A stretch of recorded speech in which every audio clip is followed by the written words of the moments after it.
Tirmidhi की एक रिवायत है हजरत अबू हुरैरा रज़ी अल्लाह ताला अन्हु से कि नबी सल्लल्लाहु अलैहि वसल्लम ने फरमाया कि हर चीज का कुहान और बुलंदी है, यानी हर चीज की बुलंदी होती है, और कुरान हकीम की बुलंदी सूरत अल बकरा है और इसमें आयतुल कुर्सी तमाम आयतों की सरदार है। यानी हर चीज की एक बुलंदी होती है। कुरान की बुलंदी किसमें है? सूरत अल बकरा में, और सूरत अल बकरा में एक आयत है जो तमाम आयतों की सरदार है, और वो कौन सी आयत है?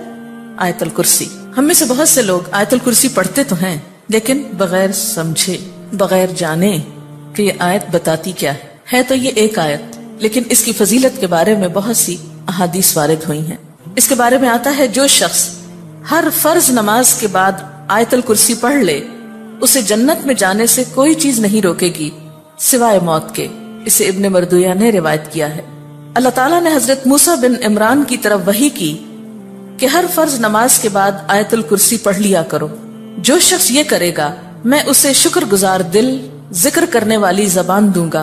इस पर हमेशगी सिर्फ नबियों से होती है या सिद्दीकों से या उस बंदे से जिसका दिल मैंने ईमान के लिए आजमा लिया हो या उसे अपनी राह में शहीद करना चाहता हूँ। यानी इस आयत की पाबंदी हर फर्ज नमाज के बाद अल्लाह के खास बंदों से ही होती है। बस अपने आप को चेक कर लें कि आप उनमें शामिल हैं कि नहीं। क्योंकि हम नमाज में कुछ सोचते रहते हैं, जो ही सलाम फेरते हैं फिर बगैर कुछ सोचे समझे जो सोच रहे होते हैं उसको बयान करने लगते हैं और ये भूल जाते हैं कि ये वक्त आयतुल कुर्सी पढ़ने का है। लेकिन जब इंसान का दिल अल्लाह की तरफ माइल हो जाता है तो फिर नहीं भूलता। नबी सल्लल्लाहु अलैहि वसल्लम ने यह भी फरमाया कि जिस घर में आयतुल कुर्सी पढ़ी जाए उस घर से शैतान निकल जाता है। इसके बारे में एक रिवायत है जो बुखारी की है, सही हदीस है। हजरत अबू हुरैरा रज़ी अल्लाह ताला अन्हु कहते हैं कि आप सल्लल्लाहु अलैहि वसल्लम ने मुझे सदक़े फितर की हिफाजत पर मुकर्रर किया। फितराना जमा हो रहा था और आपने उसकी हिफाजत के लिए उनको एक तरह से चौकीदारी दी। कोई शख्स आया और गल्ला चोरी करने लगा। मैंने उसे पकड़ लिया और कहा मैं तुझे रसूलुल्लाह सल्लल्लाहु अलैहि वसल्लम के पास ले जाऊंगा। वो कहने लगा मैं मोहताज हूँ, अयालदार हूँ, सख्त तकलीफ में हूँ। चुनांचे मैंने उसे छोड़ दिया। जब सुबह हुई तो आपने मुझसे पूछा अबू हुरैरा आज रात तुम्हारे कैदी ने क्या कहा था? मैंने कहा या रसूलुल्लाह सल्लल्लाहु अलैहि वसल्लम उसने मोहताजी और अयालदारी का शिकवा किया था। मुझे रहम आया तो मैंने उसे छोड़ दिया। आपने फरमाया ध्यान रखना वो झूठा है, वो फिर तुम्हारे पास आएगा। चुनांचे अगली रात वो फिर आया और गल्ला उठाने लगा। मैंने उसे पकड़ लिया और कहा आज तो जरूर मैं तुम्हें नबी सल्लल्लाहु अलैहि वसल्लम के पास ले जाऊंगा। वो कहने लगा मुझे छोड़ दो, मैं मोहताज हूँ, अयालदार हूँ, आइंदा नहीं आऊंगा। मुझे फिर रहम आ गया और मैंने उसे छोड़ दिया। सुबह हुई तो आप सल्लल्लाहु अलैहि वसल्लम ने मुझसे पूछा अबू हुरैरा तुम्हारे कैदी ने क्या किया? मैंने कहा या रसूलुल्लाह सल्लल्लाहु अलैहि वसल्लम उसने सख्त मोहताजी और अयालदारी का शिकवा किया। मुझे रहम आ गया तो मैंने उसे छोड़ दिया। आपने फरमाया ध्यान रखना वो झूठा है, वो फिर आएगा। चुनांचे तीसरी बार मैं ताक में रहा। वो आया और गल्ला समेटने लगा। मैंने कहा अब तो मैं तुम्हें जरूर आप सल्लल्लाहु अलैहि वसल्लम के पास ले जाऊंगा। अब ये तीसरी बार है। तू हर बार यही कहता है कि फिर न आऊंगा, मगर फिर आता रहा।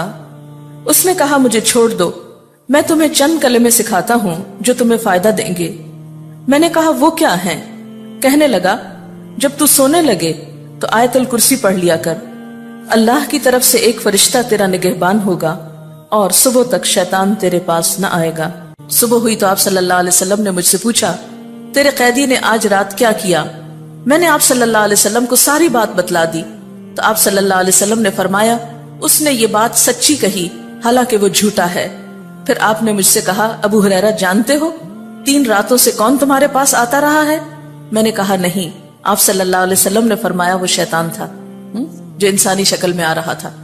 हजरत उबई इब्न काब से रिवायत है कि नबी सल्लल्लाहु अलैहि वसल्लम ने फरमाया ए अबुल मुंदिर अल्लाह की किताब में तुम्हारे पास सबसे अफसल आयत कौन सी है? अर्ज किया अल्लाह और उसका रसूल खूब जानता है। आपने फरमाया ए अबुल मुंदिर अल्लाह की किताब की आयत में कौन सी आयत तुम्हारे पास सबसे बड़ी है? उन्होंने अर्ज किया अल्लाहु ला इलाहा इल्ला हुवल हय्युल क़य्यूम।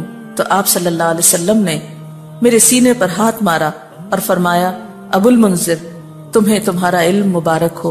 यानी वाकई ये आयत सबसे बड़ी आयत है। अच्छा आपने देखा होगा कि बाज लोग इस बात की शिकायत करते हैं कि उनके पैसे लॉकर में से और ताले में से चोरी हो जाते हैं। एक ऐसी जगह से उनके पैसे चुराए जाते हैं कि जिसकी चाबी उनके सिवा किसी और के पास नहीं। ये भी एहतमाल हो सकता है कि इसी किस्म का कोई शैतान आकर ऐसी हरकत करता हो। तो उसका हल यही है कि इंसान सोने से पहले आयतुल कुर्सी पढ़कर چاروں طرف پھونک مارے تو پھر حفاظت ہو جاتی. آپ گھر سے نکلنے لگے یا ایسے اپنے لاکر کو لاک کرنے لگے تو آیت الکرسی پڑھ کر اس پر پھونک مار دیں تو اللہ تعالیٰ ایک چوکیدار مقرر کر دیں گے ایک فرشتے کو، پھر کوئی نہیں چرا سکے گا اس کو. تو بہرحال آیت الکرسی جو ہے یہ بہت ہی فضیلت والی آیت ہے. چلیے اب دیکھتے ہیں کہ اس آیت میں